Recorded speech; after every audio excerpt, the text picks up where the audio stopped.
Wahai jiwa yang kotor, penuh dengki, berkacalah pada air telaga sunyi. Dengarkanlah suara hati, ikutilah ketetapan yang diputuskan oleh Sang Pencipta yang Maha Suci.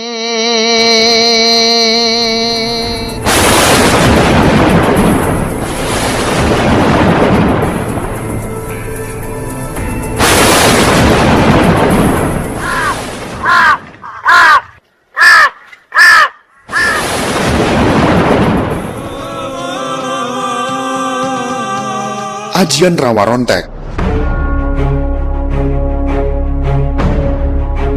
Ilmu Rawa Rontek termasuk aliran ilmu hitam yang banyak dimiliki jawara tanah Jawa kala itu. Mereka menggunakan ajian ini untuk memperoleh hidup kekal. Rawa Rontek dianggap sebagai salah satu ilmu hitam paling legendaris dan sakti.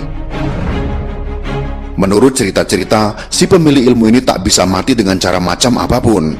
Entah dipenggal kepalanya atau dikubur hidup-hidup, penguasa ilmu Rawa Rontek dikatakan akan selalu bisa bangkit lagi.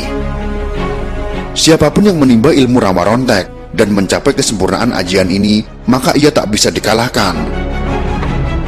Tubuhnya yang terluka saat duel bisa dengan sekejap kembali pulih, sedangkan tubuhnya yang terputus bisa kembali menyatu. Rawa Rontek juga dikatakan memiliki khasiat penyembuhan yang luar biasa, tak hanya untuk penyakit dalam tapi juga luar. Misalnya ketika tangan terluka lantaran terkena sabetan parang, Rawa Rontek akan membuat lukanya menutup dalam sekejap. Lantaran memberikan khasiat tak bisa mati, maka ilmu ini dulu begitu banyak dipelajari para pendekar. Rawa Rontek dikatakan sebagai ilmu hitam yang paling terlarang, dan biasanya hal-hal yang berbau terlarang seperti ini memiliki semacam tuah atau kutukan di baliknya.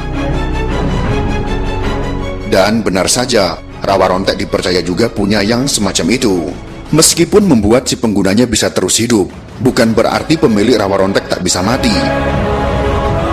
Dalam kondisi tertentu, si pemilik ilmu ini bisa dikalahkan. Setelah pemilik ajian Rawa Rontek ini mati, baru kemudian kutukan Rawa Ronteknya keluar. Kutukannya sendiri berbentuk semacam pengecilan jasad, mungkin akan seperti jenglot tubuh pemilik ajian ini di akhir hayatnya.